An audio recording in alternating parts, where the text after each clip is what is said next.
friends, I Ankit Sharma, Assistant Professor Chemistry in Science Department, Biani Group of Colleges.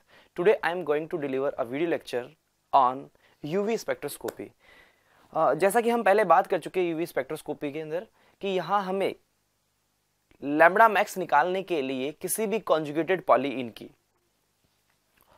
Woodward Fisher rule का use करना पड़ता है।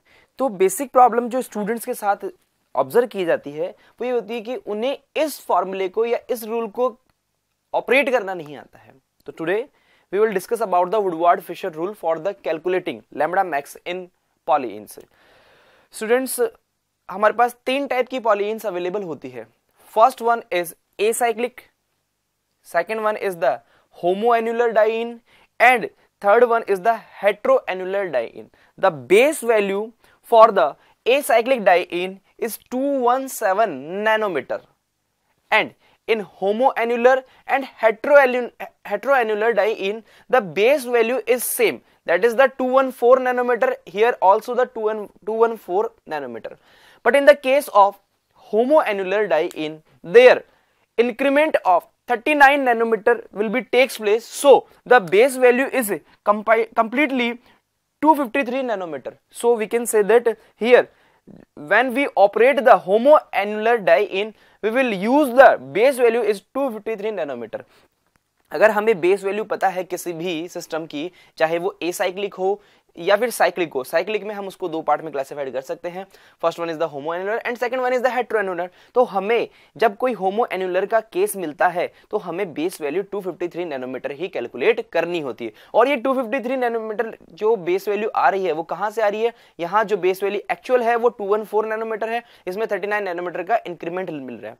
अब ये प्रॉब्लम ऑब्जर्व होती है कि किसी भी स्टूडेंट को कि हमें अगर सिस्टम में होमोएन्युलर एंड हेटेरोएन्युलर दोनों सिस्टम प्रेजेंट है और आपको किसी एक को सेलेक्ट करना है, तो आप हमेशा ध्यान रखिएगा कि होमोएन्युलर गेट्स प्रायोरिटी ओवर द हेटेरोएन्युलर। अगर आपको होमोएन्युलर और हेटेरोएन्युलर दोनों टाइप के सिस्टम अगर अवेलेबल हैं तो आप होमोएन्युलर सिस्टम को बेस वैल्यू के सेंस में सेलेक्ट करेंगे, हेटेरोएन्युलर को नहीं करेंगे। जैसा कि हमने पहले भी डिस्कस किया था कि आपको होमोएन्युलर डाइइन को सेलेक्ट करना है।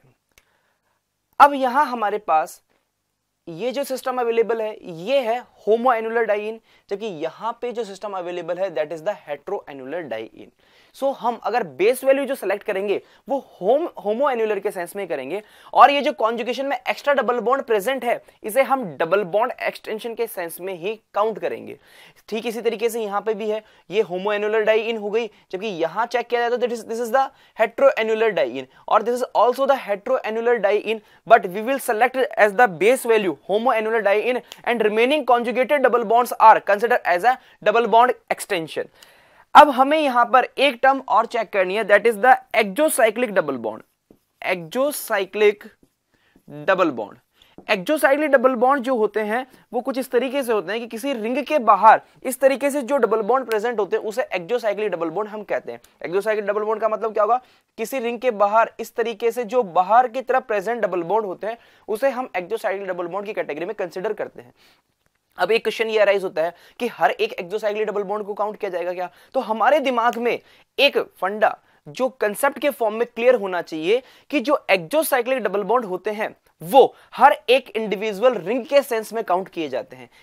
वो किस तरीके से देखेगा कि हम बात करें ये कोई एक सिस्टम हमारे पास अवेलेबल है,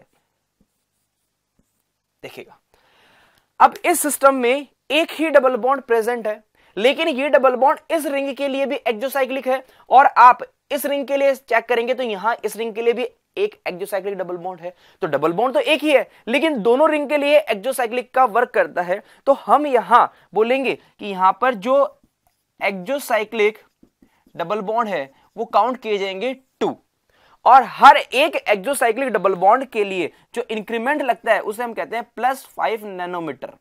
+5 nanometer each exocyclic double bond के लिए हमें ऐड करना पड़ेगा। तो इस सिस्टम में आप क्या करेंगे? 2 multiply by the 5 nanometer, so it is the 10 nanometer is the increment. Double bond extension हमने पढ़ लिया, एक्सोसाइक्लिक डबल बॉन्ड हमने पढ़ लिया। अब इसके बाद जो बात आती है that is the ring residue. हमने जो रिंग से कॉन्जुगेटेड डबल बॉन्ड का पार्ट सेलेक्ट किया है, उससे जुड़ा हुआ रिंग का जो भी पार्ट है, for example this and this is the ring residue. इसे हम क्या कहेंगे? Ring residue. इसे हम रिंग रेजिड्यू कहते हैं।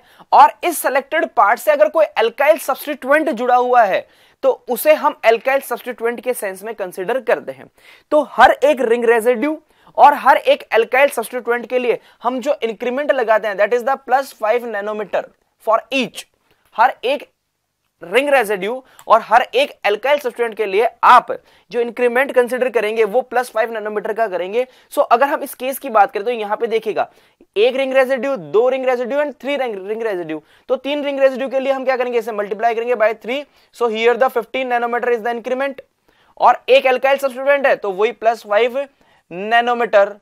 तो हम टोटल यहां जो ऐड करेंगे वो टोटल 20 नैनोमीटर ऐड करेंगे for the alkyl substituent and ring residue. अब हम इस केस को सॉल्व करते हैं, मतलब इस पूरे कंप्लीट केस के लिए हम लैम्बडा मैक्स की वैल्यू कैलकुलेट करते हैं। तो first of all we will select the homoannular diene as a base value. So 253 nanometer, this is the base value. And second, इस होमोएन्युलर डाइइन के अलावा जो भी डबल बॉन्ड कॉन्जुगेशन में प्रेजेंट है that is the double bond extension.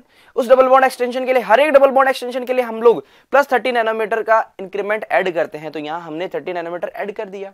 अब हमने select किया है कि रिंग रेजिड्यू, यहां 3 रिंग रेजिड्यू प्रेजेंट है, 1, 2 एंड 3। ये 3 रिंग रेजिड्यू को हमने 5 से मल्टीप्लाई किया तो ये 15 नैनोमीटर आ गया। और एक एल्काइल सब्स्टिट्यूएंट यहां प्रेजेंट है, this is the alkyl substituent. इस एल्काइल सब्स्टिट्यूएंट के लिए हमने एक +5 नैनोमीटर और ऐड कर दिया है।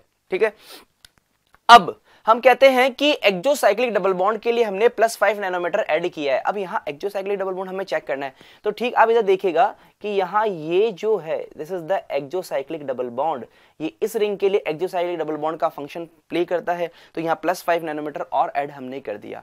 तो ठीक इस तरीके से जितनी भी वैल्यूज हमने लिखी इन सब का हम सम करेंगे और जो टोटल वैल्यू हमारे सामने आएगी that is the value of lambda max for this system. तो हमने देखा कि लैम्बडा मैक्स की वैल्यू आई है 308 nanometer. For this case the lambda max is 308 nanometer. ठीक है, इसी तरीके से हम एक नेक्स्ट केस की अगर बात करें तो यहां पर हमारे पास 3 रिंग अवेलेबल है जिसमें 4 डबल बॉन्ड कॉन्जुगेटेड पोजीशन में है। यहां हम कहते हैं कि this is the heteroannular and this is also the heteroannular, but here homoannular diene is exist, so base value is select as a homoannular diene। ठीक है, अब इसके बाद जितने भी डबल बॉन्ड कॉन्जुगेशन में प्रेजेंट है हम उन्हें डबल बॉन्ड एक्सटेंशन की फॉर्म में काउंट करेंगे, जो कि यहाँ पर 2 हैं, 1 and 2। तो हमने डबल बॉन्ड एक्सटेंशन जो लिखा उसको 30 multiply by 2 is equals to 60 nanometer लिख दिया।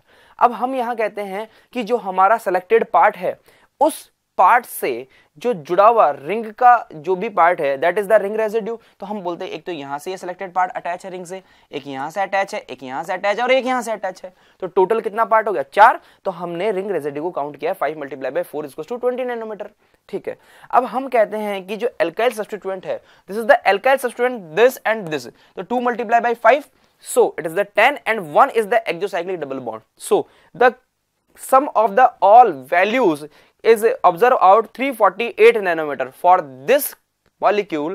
The total lambda max value of lambda max is 348 nanometer.